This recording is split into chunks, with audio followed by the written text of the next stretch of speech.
Hello friends, સ્વાગત છે તમારું મારા કિચનમાં, જેમાં આજે આપણે 12 મહિના સુધી સ્ટોર કરી શકો તેવી કસ્તુરી મેથીની રેસીપી જોવાના છીએ। આ કસ્તુરી મેથી તમે ઘણી બધી રેસીપીમાં ઉપયોગ પણ કરી શકો છો અને સાથે જ જે તમે બજારમાંથી લાવો છો તે ભેળસેળવાળી પણ હોય છે। તો આપણે ઘરે બનાવીએ તો એ ચોખ્ખી હોય છે અને સાથે જ સસ્તી પણ પડે છે। તો આવો તેને 12 મહિના સુધી કેવી રીતે સાચવીને રાખવી અને તેને કેવી રીતે બનાવવી તેની રેસીપી જોઈ લઈએ।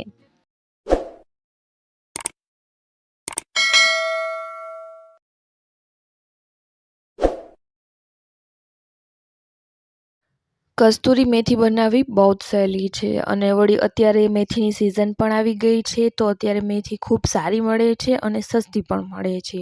તો આ સમયગાળો કસ્તુરી મેથી બનાવવા માટેનો બેસ્ટ છે। તો આ સમયમાં તમે આખા વર્ષ માટેની કસ્તુરી મેથી બનાવી અને 12 માસ સુધી સ્ટોર કરી શકો છો। તો અહીંયા સૌથી પહેલાં 2 પૂડિયા મેથીના લઈ અને તેને ધોઈ લીધા છે અને તેના આ રીતે મેં પાંદડા બીટી લીધેલા છે।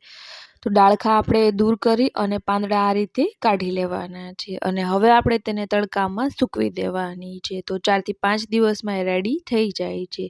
તો અહીંયા તમે જોશો તો અડધા દિવસમાં આ રીતે રેડી થઈ ગઈ છે અને હજી પણ આપણે બીજા 4 થી 5 દિવસ તેને સૂકવી લઈશું। તો અહીંયા 4 દિવસ બાદ આપણી જે કસ્તુરી મેથી છે એ એકદમ સરસ મજાની સુકાઈ અને ડ્રાય થઈ ગઈ છે અને તમે હવે તેને 12 માસ સુધી સ્ટોર કરી શકો છો। તો અહીંયા હું તમને તેનો અવાજ પણ બતાવીશ કે તે કેટલી ડ્રાય થઈ ગઈ છે અને કેટલી કુરકુરી બની ગઈ છે।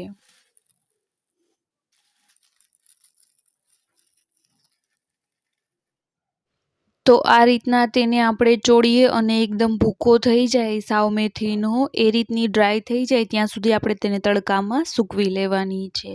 અને બીજી એક ખાસ વાત કે જ્યારે એ રેડી થઈ જાય ત્યારે આપણે તેને ફ્રીઝમાં જ રાખવાની છે। ફ્રીઝમાં તમે આખા વર્ષ માટે રાખી શકો છો, તે સહેજ પણ બગડશે નહીં। બહાર કદાચ રાખો તો એમાં બાચકા કે એવું કંઈક પડી જાય અથવા તો બગડવાની શક્યતા રહે, તો આ બાબત ખાસ ધ્યાનમાં લેજો। તો હવે આ સુકાઈ ગયેલી મેથીને આપણે હાથેથી સારી રીતે ચોળી લેવાનું છે અને તેનો ભૂક્કો બનાવી લેવાનો છે। તો અહીંયા કસ્તુરી મેથીને આપણે સારી રીતે ચોળી અને તેનો ભૂક્કો બનાવી લીધો છે અને હવે આપણે તેને એક એરટાઇટ ડબ્બામાં અથવા તો ઝીપલોક બેગમાં પેક કરી અને તેને ફ્રીઝમાં રાખી દેવાની છે। તો આ મેથી 1 વર્ષ સુધી તમે સ્ટોર કરી શકો છો, તેને 1 વર્ષ સુધી તે બગડતી નથી, તેને કંઈ જ નથી થતું। તો આ સિઝનમાં આ રીતે તમે ખૂબ જ સરળતાથી ઘરે કસ્તુરી મેથીને બનાવી શકો છો અને આખા વર્ષ માટે સ્ટોર પણ કરી શકો છો।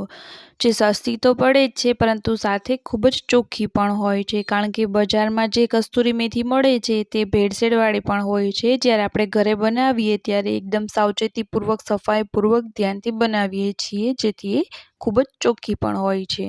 અને વળી તેને ઘણી બધી રેસીપીમાં ઉપયોગમાં પણ લઈ શકો છો, જેમ કે તમારે થેપલા બનાવવા હોય, અત્યારે તો સિઝન હોય તો મેથી મળી જાય, પરંતુ સિઝન વગર મેથી ન મળે તો ત્યારે તમે આ કસ્તુરી મેથીનો ઉપયોગ કરી શકો છો। સાથે જ ઘણા બધા ભરેલા શાકમાં અને દાળમાં પણ તમે આ કસ્તુરી મેથીનો ઉપયોગ કરી શકો છો। તેનાથી જે તમારી રેસીપી છે તેનો સ્વાદ ઘણો બધો વધી જાય છે અને વળી બનાવવામાં પણ ખૂબ જ સરળ અને સસ્તી છે। તો આ રીતે તમે પણ આ રેસીપીને ચોક્કસથી ટ્રાય કરજો અને જો તમને મારી રેસીપીઓ ગમે તો લાઇક, શેર અને સબસ્ક્રાઈબ કરવાનું પણ નહીં ભૂલતા। તો ફરી મળીશું એક નવી રેસીપી સાથે।